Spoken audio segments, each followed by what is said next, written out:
Wildcats football. Wildcats football. I got it. Wildcats football. Wildcats football. Welcome to the Married with Picks podcast, season 3, episode 13, week 13. It's December. It is. So we have two teams on bye this week, the Cardinals and the Panthers. A lot of games and a lot of good matchups and revenge games. So let's get started here. Got to try to keep it brief, Steve, because we have a lot of games to get through. First game up is the New York Jets at the Minnesota Vikings. Open at -3.5 in favor of the Vikings. It's down to -3. So we had Mike White come in for the Jets last week and perform a little bit of magic, beating the Bears 31-10. He fared pretty well last week against a bad Bears defense. I don't think the Vikings defense is that good. I do worry a little bit because he did come in last year and have one good game, and then it was kind of downhill after that. But I'm going to give him a shot in this one. Jets defense is good. I think they can get Cousins uncomfortable, so I'm going with the Jets here. Yeah, I'm going to take the Vikings. And, I felt victim to Mike White's success in game one when he was substituted for Wilson last year. And he looked pretty good enough that I wrote him a couple games after that and got burned. I'm not going to fall for that same situation this year. I'm not going to jump on the Mike White bandwagon yet. I do like him. I hope he actually turns out good because when he got a chance to play, at least he won the locker room over. So it seems like he's a decent character guy. But I don't think this week, I think it's too much of a task to ask for Mike White to go into Minnesota and beat Kirk Cousins and the Vikings. So, 1:00 game. I think the Vikings can pull this one out. All right, so next game up is the Pittsburgh Steelers at the Atlanta Falcons. Open at -1.5 in favor of the Falcons. It has shifted to 1 in favor of the Steelers. This is one game I really don't want anything to do with. Kenny Pickett has looked better in the past couple games, moving the ball. I don't really still know what to make of Atlanta. They seem to generally hang around in these games, and I really can't figure out how that is. So I got nothing on this. Yeah, this is going to be one of my buck the trend games, Jaclyn. Atlanta is always your buck the trend. I'm going to take Atlanta, and this is the trend we're going to buck. It has nothing to do with Atlanta. Okay. It has everything to do with Pittsburgh. Pittsburgh is 12-1-1 straight up in the last 14 games versus Atlanta. And they're a favorite. So we're going to buck that trend. We're going to take the point in Atlanta. Listen, I just don't have confidence in the rookie quarterback that he can win this game on the road in Atlanta against a much better, I think, team all around than the Colts were last week that we saw, them struggle with, but eventually get the win at the end of the fourth quarter. So I'm going to take Atlanta here. I like Cordell Patterson have a big game. Okay. All right, next game is the Tennessee Titans at the Philadelphia Eagles. Open at -6.5 in favor of the Eagles. It's down to -4.5 in favor of the Eagles. So this is an interesting game, isn't it, Steve? Oh, very interesting. Why is that? Well, because it's your Eagles. It's my Titans. I think the Eagles. Your Titans. The Eagles have had a pretty easy schedule this year, and we were talking about this a few weeks ago, trying to look ahead to who the Eagles played. And honestly, I think the Titans might be the toughest team that the Eagles are going to face this year, and that's partly because of their schedule. So one question I have, and I actually heard it on the radio since I wrote all this out, but Jordan Davis. I think they have until 4:00 tomorrow to activate him off of the IR. What name's written there? Right? Jordan Davis. Yeah. Yeah, and I'm fully expecting that to occur. I don't think there's even a doubt the way he's looked at practice. The reports are he looks good. He slimmed down. Time off on the IR has been spent getting him a little bit better shape, and I think he said he dropped about 20 pounds. So even for his size, you'd be a little bit worried for a tackle dropping 20 pounds in the middle of the season, but not with this guy. He had, every bit of 20 pounds, maybe 60 pounds to lose, and it's just going to help him get faster. So really where I'm looking at on this game is that I think that's the key to this game. I think his presence in the lineup, although he'll play mainly against the run, he won't play, he's not 3-down tackle. Being able to stop the run, they need every body that they can going up against Derrick Henry. So I think really that his young, he's a rookie, and the veteran tackles that they have on the team, along with the veteran linemen or defensive ends, love this guy. They get energized when he's back. So I'm not even looking at he should make a big difference because he does clog the middle. He's the biggest body, but it's more like he's going to be infectious. And the rest of the team is going to play better because of it. Well, so we've seen the Eagles kind of get gashed on the ground the last few weeks, and I kind of had asked you about what the difference was, and it kind of came down to it being Jordan Davis. So if he's back, that's a little worrisome for me. Personally, I think this game comes down to one guy, and it is A.J. Brown. This is a revenge game to him. I think he's an emotional player, and I don't think he liked what Tennessee did in trading him. So I think it comes down to him and how the game goes for him, because he's going to want to get revenge on Tennessee. He's going to want to show them what they gave up. So if he gets going early, then it could be trouble for the Titans. But if he doesn't, it could be trouble for the Eagles, because I can see him getting frustrated. He got frustrated in a game a couple weeks ago. So that's what it comes down to for me. Either way, Tennessee's going to play him tough on defense, so I think it will be a close game, and I'm still going to take the points and take the Titans. Well, Not saying they win. I love the point that you made about A.J. Brown, because I think similar to the point I made about Baby Davis coming back at tackle, that he's going to be infectious because he's going to – the rest of the team knows, and I'm sure he'll make – he'll make it known to the rest of the team in the locker room before the game how much he wants to win this game. I think everybody's going to step up their effort a little bit more, which I think the Eagles are very talented. I think everybody can agree that they've looked a little sluggish or, especially giving up yards on the ground over the last couple of weeks. But I think this is where you're going to get these guys going, and we're going to see exactly what the Eagles have. The other thing I want to point out is if you look through the schedule for the Titans, there's not many losses on the schedule the rest of the way. You want to talk about easy schedules. They're 7-4 right now, right? They lost to the Bengals last week. And typically I would say this is a great place to play them because they just lost.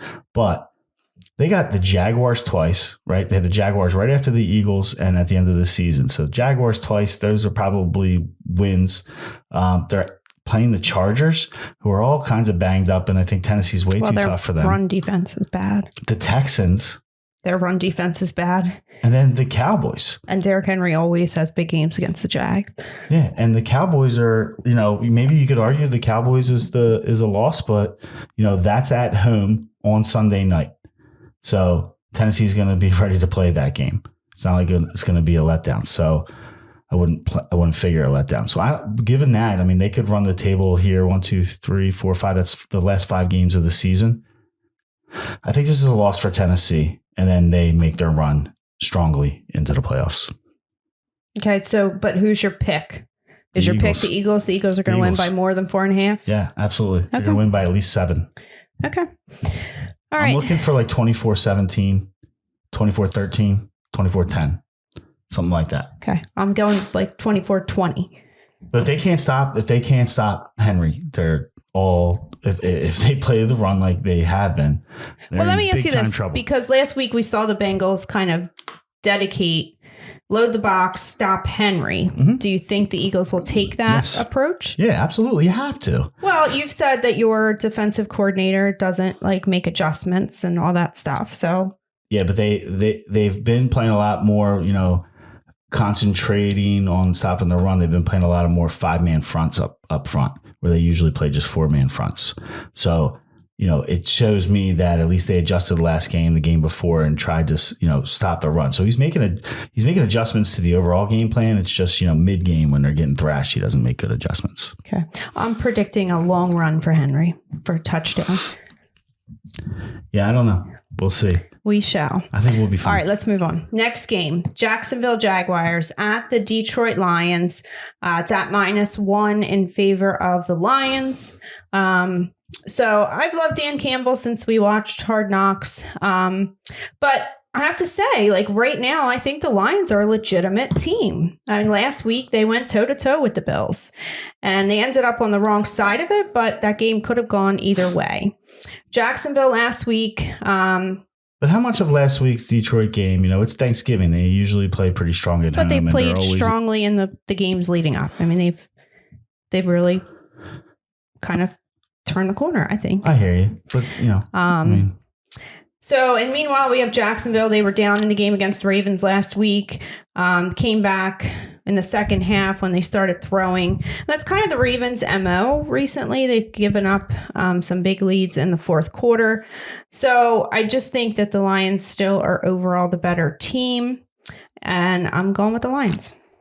All right. This is probably my game of the week. All right, and I'll explain it in a second. But even though the Jags have won 2 of 3, and ETN is expected to play per Doug Peterson, I love Detroit. And I'm going to tell you why. When you just look at the schedule for Detroit, not the future schedule, but the past schedule, right? If we go down the schedule, they pretty much lose to teams that have above 500 records and are considered good or playoff teams. And they win against teams that are sub 500 and are not as good. It's that cut clear. Oh, okay. They beat the Eagles, or they lost to the Eagles. They lost to the Vikings, Seahawks, Patriots coming in this week. We're 6-5. Cowboys 8-3. Dolphins. Right, these are all their losses. Bills, all really good teams. Right, you'd expect them to lose. Detroit was in a lot of these games, other than the Patriots game where they just got smoked. Won against the Commanders, the Packers, the Bears, the Giants. Okay. The Giants, the exception, they have a good record, but are the Giants? Is anybody really scared of the Giants? And they're starting to falter. So, I think Detroit definitely wins this game because the Jags are 4-7. I think this is a loss for them. Who knows how long, even if ETN plays, that he'll last, because he only played 3 plays last game and he didn't even look to come back in. So I like Detroit here too. I'm right with you. All right, good. We're on the same side of that one. All right, so the next game up is the Washington Commanders at the New York Giants. It opened at -1. It's at -1.5 in favor of, I don't think that's right because I thought it was higher, but regardless. So this is a division game. Both these teams have 7 wins. Commanders at 7-5, Giants at 7-4. So Washington has won 7 of their last 8 games. 5 of those wins attributable to Heineke. They have a good defense and they're good against the run. They also have played quite a few games against teams with running quarterbacks, and they have fared well there. Jets were overachieving early in the season. They have lost 3 out of their last 4. They also have a ton of injuries. So offensive lineman Josh, I don't know how you say his last name, and Shane Lemieux are out. Cornerback Adoree Jackson is out. Dayball wouldn't commit in an interview on who would play center and who would play left guard in this game. So that's not good if you're juggling your offensive line around, especially when you're going up against the Washington defensive line. 2 other cornerbacks, Darnay Holmes and Fabian Moreau, are questionable. Wide receivers, Richie James and Darius Slayton are questionable, and tight end Bellinger is also questionable. So a lot of injuries. And I just think the Giants overachieved early and they're on the downward side here. So I'm going to stick with Heineke and hope he comes through again. Who's your pick? Yeah, I mean, there's 2 teams that I see just like sprinting towards the end of the season that I feel I'm not going to go against the rest of the year until they lose. And Washington's one of them. I mean, they've won 6 out of 7. They clearly started slow, but are now, in contention in the NFC to make the playoffs. They're sitting at 7-5. Well, assuming you guys have the top seed, it's not really like, well, it doesn't, because they're playing for a wild card. Well, yeah, but they're playing for a wild card. Win and get in, baby. That's all that matters, right? So it doesn't matter about the division. Point was the matchup between the 2 division teams isn't as important because, in theory, the division is already locked up. Yeah, I beg to differ. I mean, we could get into a long debate about this, but they're 7-5, and the Giants are 7-4. I mean, they're playing against a team that they have direct competition against to get into the playoffs. Dallas is sitting only a game above them, so take the Eagles out. Forget about the Eagles, and they could catch them. There's still 6 games left, but the Eagles are sitting up top at 10-1. If you just look at the Cowboys, 1 game ahead, the Giants are tied, and if you look through, 7 wins gets you in the playoffs right now. So, I mean, everybody else that's a division that's not winning the division, the best record is 6-5, Seattle. So Washington has, they have a playoff spot locked up right now if it started today. If it started today, Jaclyn, every team in the NFC East would be in the playoffs. It's crazy because those are, you take the division winners out. Usually the worst division. Well, yeah. And they're saying the worst division, right? So you can even look at the schedule or look at the records and say, yeah, they have the best records and they're all going to get in the playoffs. So they're really strong, or, they're benefiting from weak schedules. And they definitely, when the season started, like the top 4, let's say, I think 4 out of 5 easiest schedules from a rankings perspective were the NFC East teams. Okay, so well, that's fine. It's interesting though, because, playoffs start today, they're all in. So anyway, I'm going to keep rolling with Washington. The other team that keeps rolling, we'll talk about in a little bit, but. All right. So next game is the Cleveland Browns at the Houston Texans. Open at -5.5 in favor of Cleveland. It's up to -7. So we have the return of Deshaun Watson to the NFL after, what's it been, 2 full years now that he hasn't played.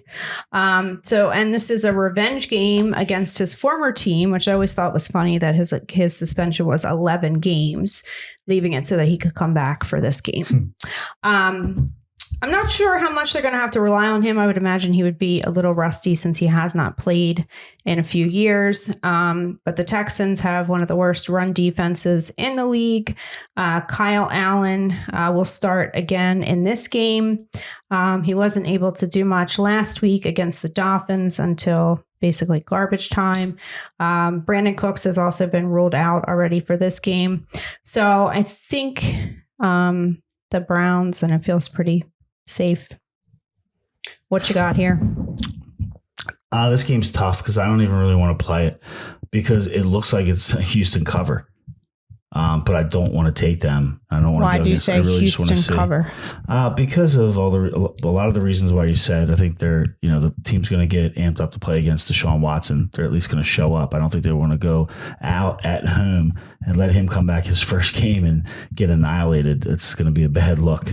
But who knows what's going to happen? Maybe half the fans show up in Houston and they're cheering for him. I don't know. It'd be weird to see what happens because it's obviously a very sensitive topic for what's surrounding the past accusations for him. But regardless of that, I don't really trust that he's going to come back and just light up the world. Like I'm a big believer in his athletic talents. Let's leave it at that. But I don't believe he comes out of the gate firing, and I'm not sure that he can win this game. Well, I don't know that he really has to do much because I think they want to run the ball. Generally, that's what they're going to be able to do here. So I think the key for Houston is that, spot for him to. Yeah, you would think. I mean, coming into this, it's hard to argue against it, but because he's comfortable, playing in Houston, he should be comfortable and be able to get at least a little bit loose. I don't know that he's going to be phased at all by anything, but. Well, it depends on how much everybody else might be. I'd be shocked if they put him in front of the media in Houston before the game. I think that would be a major mistake. And I guess you have to put him in front of the media in front of Houston after the game. That's going to be the interesting piece. But I think the smartest thing that Houston did is they got Kyle Allen in and get some action last week so that he would be a little bit more confident, a little bit more prepared to go get Cleveland because Houston doesn't want to lose this game. All right. So do you have a pick on this game? If I had to play it, I'll take Houston. Okay. All right. Next game is the Denver Broncos at the Baltimore Ravens. Open at -6.5 in favor of the Ravens. It's up to -8.5. This is another game I really don't want anything to do with. Broncos on average are scoring less than 16 points a game. This is a big line for a Ravens team that can't seem to hold on to a lead. And I don't trust Wilson to come back in the fourth quarter. So I don't feel comfortable taking the Ravens at 8.5, and I don't want to take the Broncos either. So I'm just avoiding this game. I'm going to take the Ravens until this is kind of the opposite where I have the two teams I'm going to keep rolling with. I'm going to go against the Broncos, I think, the rest of the season until they prove to me. I don't know what to expect. Like, they might jump together based off the story that came out, like, based off the movie Draft Day. If you remember watching Draft Day, because I made you watch it one night. It was the movie with Kevin Costner where he was the general manager of the Browns. Okay. And remember the guy who was like the number one quarterback dropped in the draft, and the story that came out about him was that he had a birthday party and his teammates came to his birthday party because he's an asshole. Yeah. So apparently reports are exaggerated that nobody showed up to his birthday party. It should be noted that even if half the team it was reported that half the team showed up, that's pretty strong for a day off. Like, you're not getting me to go to anybody's birthday party on the day off in the middle of the NFL season. So that's interesting, the spin on it. But, are they going to rally now, around Russell Wilson and the perception that has been painted by some media members that he's not a team player, that nobody's all inspired to be playing with him on the field? I don't know. But you don't think so because you're taking the Ravens? I don't think so. I'm going to take Baltimore, and I'm going to go against Denver the rest of the way until they prove that they can cover a spread. Okay. All right. So next game up is the Green Bay Packers at the Chicago Bears. This is a division game. Open at -2.5 in favor of the Packers. It's up to -3. So we saw it personally, Rodgers get hurt in the Eagles game last week. It sounds like he will play. So I'm not sure if he'll be 100%. I kind of almost feel like he just doesn't want Jordan Love getting in there. And Fields actually does not have an injury designation for this game. But I don't know if do you think he can't possibly be 100%, right? So... And no, it's definitely not 100%. I mean, he got banged up and his fingers jammed or broken. No, not his finger. It's his shoulder. Who? Fields. Oh. Maybe because you're texting over there. You weren't paying. He is playing. He does not have an injury designation. He's not even questionable. He's like nothing. Like, there's nothing next to his name. He was a full participant in practice. Okay.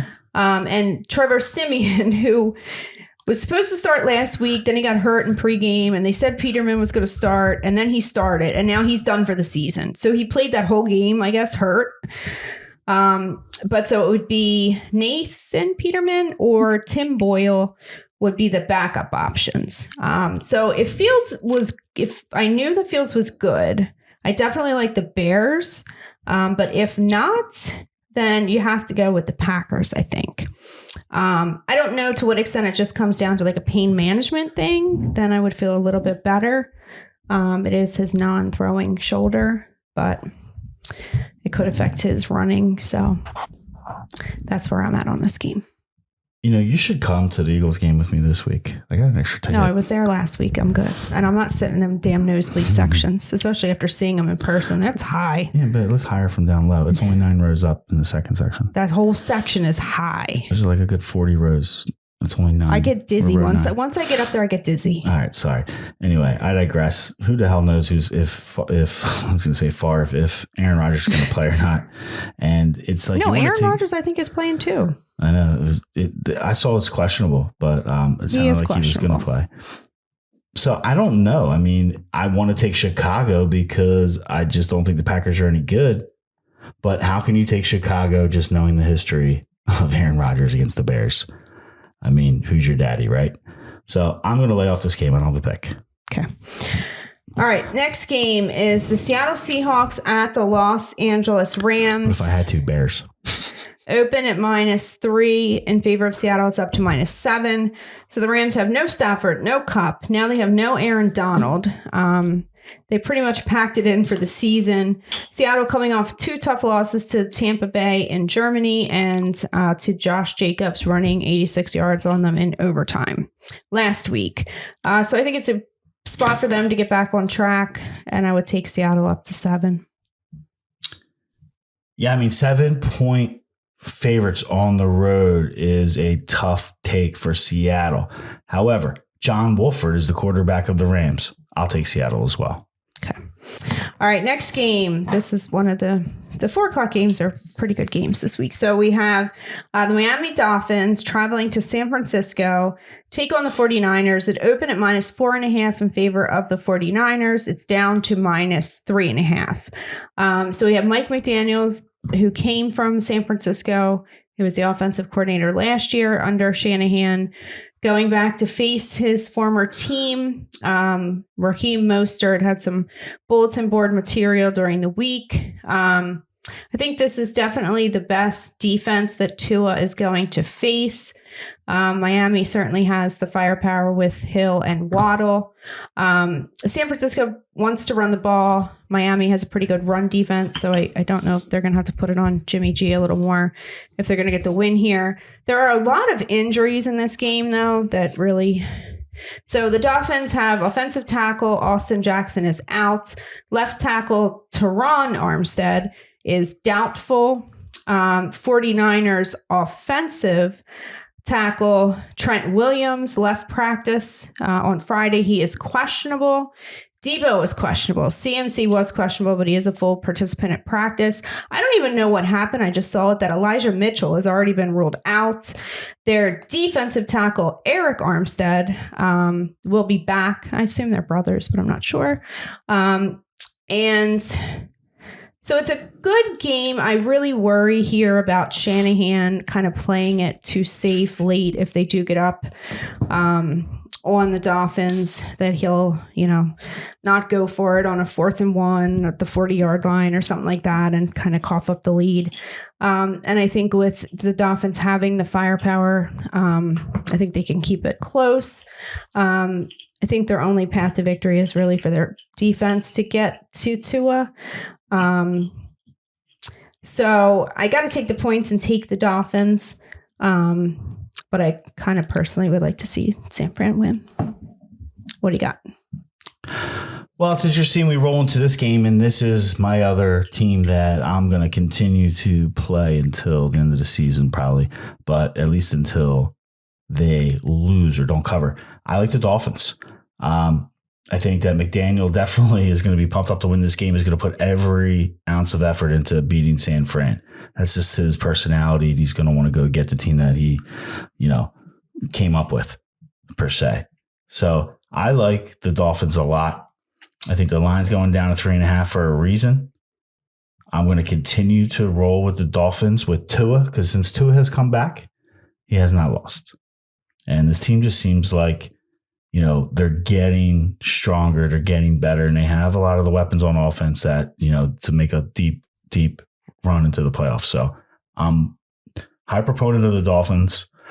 I honestly, at this point, they're my pick. They're my underdog pick to represent the AFC in the Super Bowl. I like them or the Bengals, but I'll take the Dolphins in this one.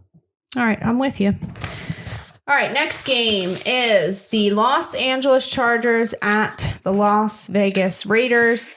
It opened at -3 in favor of the Chargers. It has shifted to -1 in favor of the Raiders. This is a division game. These teams played back in week 1. Chargers won that game 24-19. Chargers have a really bad run defense, and we saw what Jacobs did in the game last week. He is questionable.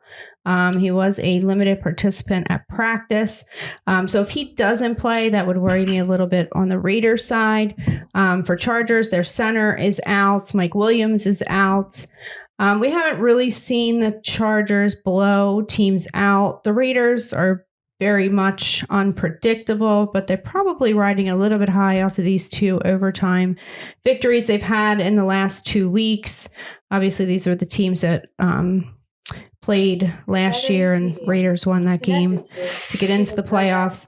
I don't really have a pick on this. I don't think. Every time I take the Chargers, they don't cover, but you really can't trust the Raiders. I don't have a gut feel like I did last week. Well, Mike Williams is out, right? And I'm not sure if Josh Palmer is going to play. He's questionable, right? Corey Lindsey, the center on offense there, is not going to play this week. But probably the biggest missing piece for the Chargers is going to turn out to be Trey Pipkins, who's the right tackle. And he's going to be out for the game. So you're looking at this game. I think this is kind of the way this plays out. It's going to be the Raiders. Long story short, I like the Raiders, and they're going to cover. And this is why, because they're going to start winning games towards the end of the season here to even out for the horrible losses that they had in the beginning of the season. So they're probably end up being like around the 500 team. But if they lose this, they're going to go to like 4-8. And I just see this as the major revenge game for the beginning of the season. They're two division opponents. It's really tough to beat a division opponent twice in one season. And I think the Raiders are just so upset that they've played so bad. They haven't quit, obviously, from last week, putting 40 points up on the board. I think they gain confidence and to a man start to roll like we thought the Raiders were going to play in the beginning of the season. So I think this is a perfect matchup for them to catch the Chargers, where the Chargers are, not playing as great as we thought that they could be playing, but have some serious injuries that could. You can't really count on Keenan Allen until he produces, because even though he came back, 2 weeks ago, he still hasn't done anything really. So I think they're undergunned here, and I look for a big running attack. Like you said, the Chargers don't play the run very well. Go but Raiders. do you worry if Jacobs doesn't play? No, I like the Raiders. Okay. All right. Yeah, I would like that line better if it was like 3, because then I maybe could. See, because here's what you also got to think about, okay, on that one. This is why I got to take the Raiders, is that the Raiders are familiar with the Chargers, right? And when they have these injuries, what have they been doing? I mean, they're just dumping the ball off to Eckler. I just worry about the Raiders' motivation level. The Raiders are going to play that. And they've always been Eckler, that team. Take that away, because they understand how the Chargers have been, how they play typically. And a lot of teams, they just don't pick him up coming out of the backfield and causes problems for him. So especially when the quarterback's struggling, he likes to just dump it, and move 5 yards down the field at a time. All right. So next game is the Kansas City Chiefs at the Cincinnati Bengals. Open at -3 in favor of the Chiefs. It's down to -2.5. So this is another interesting big game. These teams have played twice last year in the regular season and in the playoffs. Bengals won both of those matchups, coming back in the second half. Do you know that the Bengals held the Chiefs to 3 points in the second half of each of those games? That's interesting. It sounds like Jamar Chase will be back, but you'll have to watch for that on Sunday, because they made it sound like he was going to play last week and he didn't. So I think here's the thing about Chase that I read, is that he had a full practice today, which is the first time since October. Okay. So you can guarantee he's playing. So, I mean, it would definitely probably be a motivation for him to come back here. So I think it'll be a close game. I think you got to take the points and take the Bengals. Okay. Other thing you could do is take the Chiefs in the first half and the Bengals in the second half, if you think this game will follow a similar pattern to what the previous games did. But yeah, I mean, I think you got to take the points. I mean, with Chase coming back, you got Mixon still questionable, right? And is it Wilson has an illness, I think, the center, or I don't know if he's going to be in or out. But Cincinnati's 3-1 at home. Chiefs are 4-1 on the road. So the Chiefs are pretty strong with an overall record of 9-2. I like Cincinnati, like I said earlier, to kind of represent the AFC possibly in the Super Bowl again. I think that the Bengals are going to build up steam, but this is a weird game where the line just doesn't. You figure the Bengals, this would be one of the few games the Chiefs would be underdogs going on the road to the Bengals. Well, how could they be an underdog? Well, the Bengals are pretty strong, and you got Chase coming back. So, I mean, with Chase coming back, I would think that some of the money would shift to the Bengals. Patrick Mahomes and the Kansas City Chiefs. I'm just trying to make my pick. I don't know why you're arguing with me. Well, because I don't agree with you on that. I haven't even made my pick yet. I think the line's right. I like the Chiefs. Okay. The line's telling me. I don't think the line's right. The line's telling me to take the Chiefs. Okay. I think a lot of action is going to be. What is the action looking like? Is it more on the Chiefs or the Bengals? Do you have that? I don't know. I should have this. Yeah, it's all on the Chiefs. Okay. That's more reason to take the Bengals. That's interesting. But isn't it? I think the line's wrong. I mean, it's definitely wrong to the point where it feels like it's a trap. I'm going to take the Chiefs. I'm looking at it as a revenge game for playoffs last year. Okay. That's probably why the line's 2.5, like Vegas knows. Okay. All right. So now we're into the primetime games. We have the Indianapolis Colts at the Dallas Cowboys. Cowboys are minus 10.5 favorites. So that's a big line. I do think that the Cowboys pass rush versus Matt Ryan and the bad Colts offensive line could get them the win. It could be a game like the game against the Vikings where the Colts just can't do much, or it could be a backdoor cover like Thanksgiving game with the Giants. But my sense would be to take the Cowboys up to 10, but anytime the line's double digits, I want to take the Colts, worry. right? Well, it just seems this is probably where you should take the Colts. Where everybody's like, screw the Colts. They look like they gave up. It is a primetime game, so I would definitely watch where the money goes and go opposite. But yeah. Well, the money's definitely going to go Cowboys, so that's the thing. The line's probably going to shoot up even more, right? I mean, if it's 10.5, I could see it finishing at 10 for sure. Just don't want to take the Colts, but hey, I think the Colts are probably the where to play. All right, so final game of the week is Monday night's New Orleans Saints at the Tampa Bay Buccaneers. Bucs open at minus 6.5 point favorites. It's down to minus 3.5. I don't know what that says.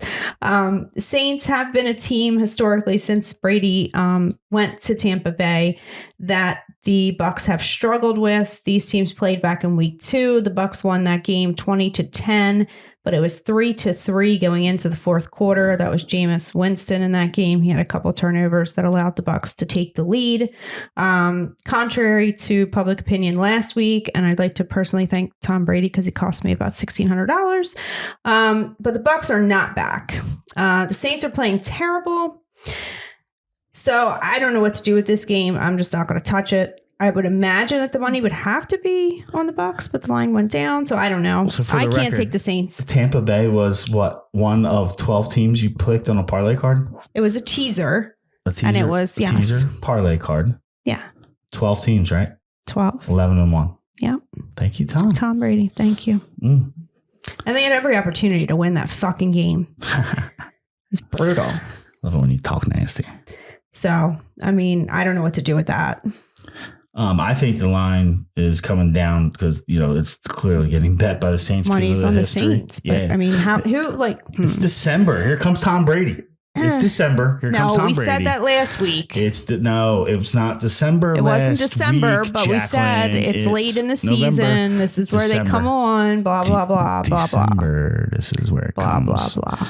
We'll see Tom Brady turning it on tonight. This time. No, I don't know. I don't know what's wrong, but something's wrong. I like Tampa. So, all right. I definitely like Tampa. So that will do it. Oh, you know what? The one thing I forgot and I didn't write it down. Like and subscribe. Yes. So that will do it for us for week 13. Wildcat football. Peace out. Wildcat football. Whalers. Retro Hartford Whalers. Wildcat football.